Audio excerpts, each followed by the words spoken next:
A Plague Tale: Innocence was released years ago. Is it worth your time?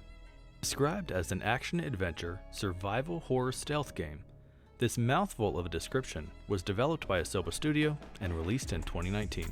I would describe it as an action-adventure stealth game with bits of horror thrown in and little to no survival aspects. It can be beaten in 10 to 12 hours if you mainline the story, but may take completionist players more than 16 hours to explore every area fully. We follow teenage girl Amicia and her 5-year-old brother Hugo as they try to survive a corrupt inquisition, a terrible plague, and hordes of ravenous rats.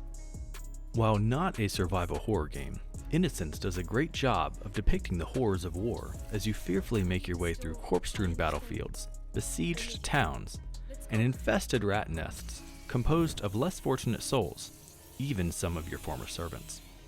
The game does not present these environments flippantly, and you can feel the weight of death and despair as you guide the frightened siblings through the dire scenes towards their uncertain deliverance. This atmospheric and gothic-themed environment lends a wonderfully horrid and dire backdrop to a story focused on a young girl attempting to keep her estranged and sickly brother alive. Gameplay begins with a strong focus on stealth and a bright and mostly pleasant landscape. As the narrative unfolds, the idealistic landscape quickly transforms into oppressive panoramas of rot and ruin.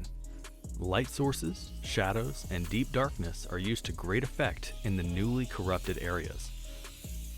Despite the game's age, I often found myself stopping to gaze at a torch or fire and the dancing shadows and minuscule areas of safety they provide. You will encounter simple yet engaging puzzles throughout the story. Most of these are centered around the use of light, both to avoid the teeming hordes of rodentia and other times to drive the dirty bastards at your enemies. Knowing where to create or remove light and directing beams of light to create safe passage through the swarms is vital to your survival. Creating areas of darkness can mean both your salvation from the Inquisition as well as your doom from errant rats if you mistakenly give them access to your highly edible character.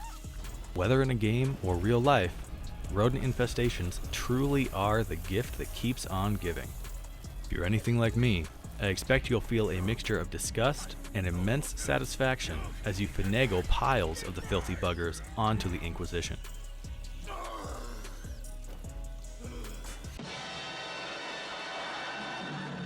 Nobody expects the Spanish Inquisition. Amicia's parents certainly didn't.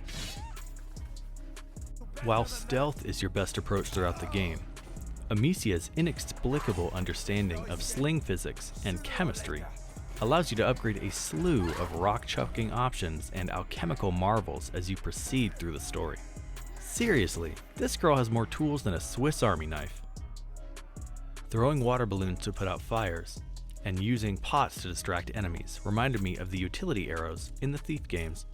Small globs of mace can be used to force the removal of a helmet, and Baby's first Molotov can clear swarms from an area. You can even go so far as to cook up the Psychopath's version of chloroform, which will instantly send opponents into the worst and final trip of their lives. While the number of tools at your disposal don't match a game like Horizon, the sling and distraction options are added into the game at a well-measured pace, aligning with the speed of the plot and often coinciding with your acquisition of new teammates.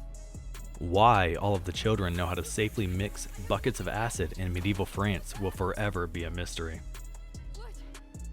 I was impressed by these minor RPG elements in what is otherwise a quite linear and focused narrative. The game even goes so far as to make the most powerful consumable items burn the same ingredients required for the upgrades. You're going to have to decide if dusting that night with purple nose candy is worth risking the path to your shiny new stealth boots.